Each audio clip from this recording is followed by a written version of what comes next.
بسم اللہ الرحمن الرحیم۔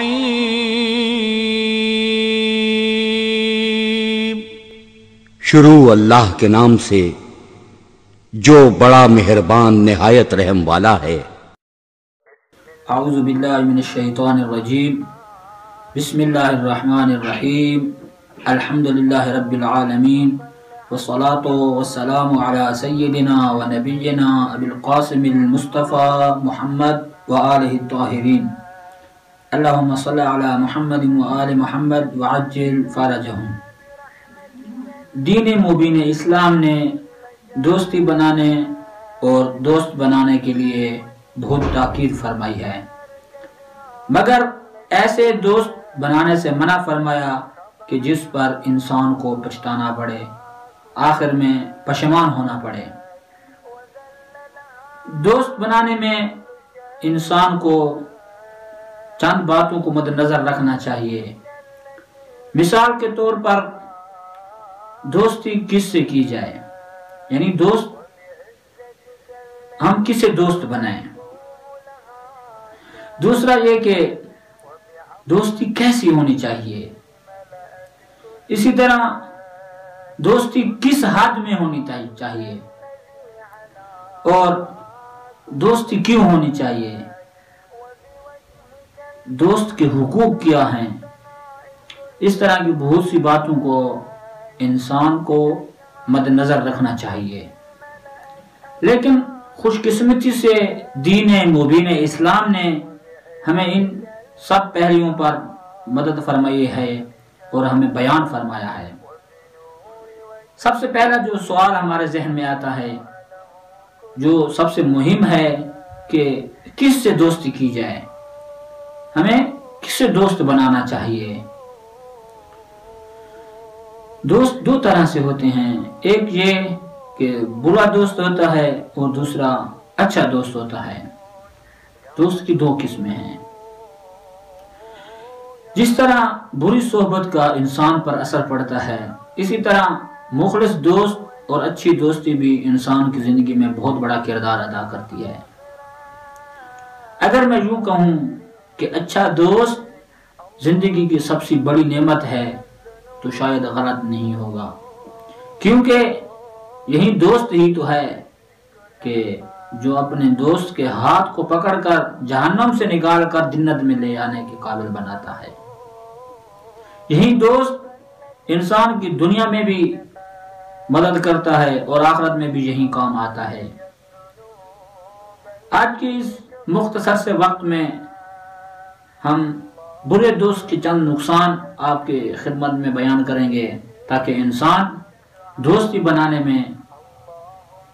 بنانے سے پہلے غور و فکر کرے، سوچے اور صحیح سمجھ کر دوست بنائے۔ سب سے پہلا نقصان جو ہے برے دوست کا، وہ یہ کہ انسان کے والدین کی تربیت پر حرف آتا ہے، ان کے نیک نامی پر حرف آتا ہے،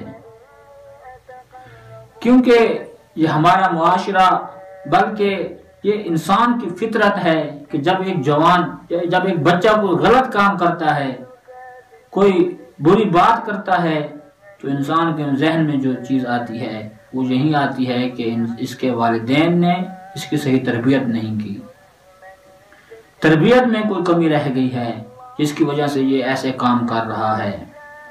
تو انسان کو اپنے والدین کی عزت بچانے کے لیے برے دوستوں سے بچنا چاہیے۔ البتہ والدین کا بھی یہ فرض ہے، تربیت اولاد میں یہ مہم ہے کہ والدین بچے کے رفت و آمد کو دیکھیں کہ وہ آج کل کن دوستوں کے ساتھ وہ اٹھ بیٹھ رہا ہے، اس کا اٹھنا بیٹھنا کیسے لوگوں کے ساتھ ہے، کیونکہ کل کو ایسا نہ ہو کہ اس کی دوستی کی وجہ سے وہ ماں باپ بدنام ہوں۔ دوسرا یہ کہ معاشرے کے لوگ ایسے لوگوں کو پسند نہیں کرتے۔ ظاہری سی بات ہے کہ جنہیں محفل میں بیٹھنے کا ادب بھی نہ ہو، جو ڈھنگ سے بات نہ کر سکتا ہو، یہ سارے نقصان ہیں بری دوستی کے۔ جو شرم و حیا جن کا ختم ہو چکا ہو، معاشرہ ایسے لوگوں کو پسند نہیں کرتا۔ سب سے بڑا جو نقصان ہے بری دوستی کا وہ یہ ہے کہ انسان دین سے دور ہو جاتا ہے.